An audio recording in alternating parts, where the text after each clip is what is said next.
Sky's the limit, according to Legs. Do you concur, Stephen A?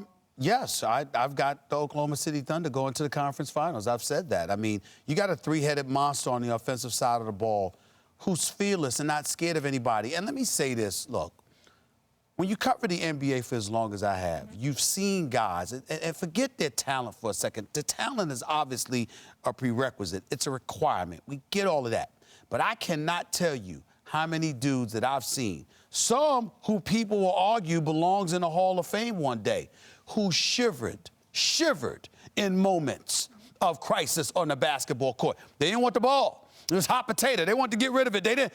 That ain't Paul George. That ain't Carmelo Anthony. And that damn sure ain't Russell Westbrook. And let me tell you something right now. These three dudes on the offensive side of the ball, they got the kind of heart, not just skill, but the kind of heart. This might be the problem. They're like this, you want me to do it? This is why I've always wanted Carmelo Anthony with LeBron. I understand that he's not the player that LeBron is. But let me tell you what LeBron is not when it comes to somebody like Melo. LeBron is not the kind of dude that sits up there and says, all right, it was nice. Y'all had a good time. Okay, give me the damn ball. I'll take you there. That's Melo. And Paul George, to a lesser degree, is that kind of guy. And Russell Westbrook is just something special. And so all I'm saying to you is this. When you look at that, and then when you look at their starting five and you look at how defensive-minded they are and how they can wreak havoc, if they get any production from the bench, the Golden State Warriors are the only team, I believe, that's going to be able to stop them. Yeah, when you talk about sky's the limit, the stratosphere maybe, but maybe not the exosphere, not the highest limits. I thought I would get an eye roll from Stephen A. Nothing. I say exosphere, I usually get an eye roll. I'm tired this morning. I don't have time to be pulling out my thesaurus. West Coast game, we're getting up early. The point is, I thought it was clever. The point is that, yes, they're going to make the conference finals. I believe, although I think, them or Houston, I like them over Houston, but I'm not sure about it. That's one. Two is they will surely lose to the Golden State Warriors in the conference finals. So is that the sky? If that's the sky, then yes, the sky's the limit. I agree with you about the fearlessness, Stephen A. I think, however, that has been a problem in the past for Westbrook. Maybe he's gotten that out of his system because, no, not that he hasn't, that he has been scared. Westbrook's never scared. I was getting ready to say the blasphemy. It's been a problem because he tries to do too much in those situations. He's pulling too hard, like Kershaw maybe, right? But now he has reps doing that, and he has a squad, as you say, of guys that he can count on that they're also not scared. The thing about Paul George, and I love Paul George, and I was arguing he was better than Carmelo Anthony several years ago, and people used to yell at me about it, and I was right then, and I'm right now. Paul George's not scared to take the last shot either, but he's not very good at hitting it, it doesn't seem to me.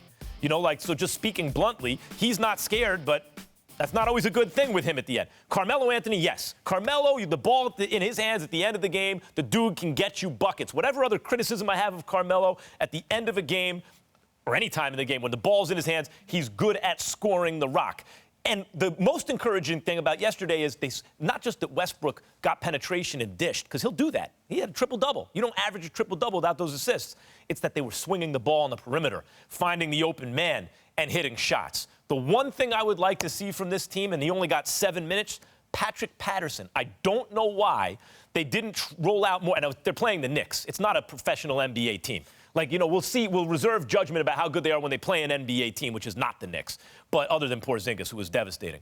But Patrick Patterson is a real stretch four, and if you have a floor of Westbrook, Paul George at the 2, Carmelo at the 3, Patterson at the 4, Adams at the 5, 3 of the 4 guys that Westbrook is passing to can hit shots. I would like to see them use that lineup. You're looking at it wrong. You have to have production coming off your bench.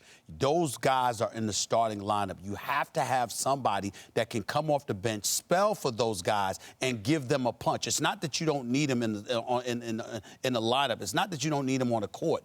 But the point is you can't rely on everybody being in the starting lineup. Dude, you've got to get some production. They got to go out and get somebody like a Monte Ellis, for example. Yeah. He could contribute to the squad. But in the end, for me, my dream scenario for Melo and I go back more than a decade. This is my dream scenario for him. I want him in a situation where his team is clearly good enough and the difference is potentially him with the ball in his hands. I have always stated that when it comes to Carmelo Anthony, whereas he is not the all-purpose player that somebody like the LeBrons and the Kawhis and the Anthony Davis and now to Kevin Durant, here he comes.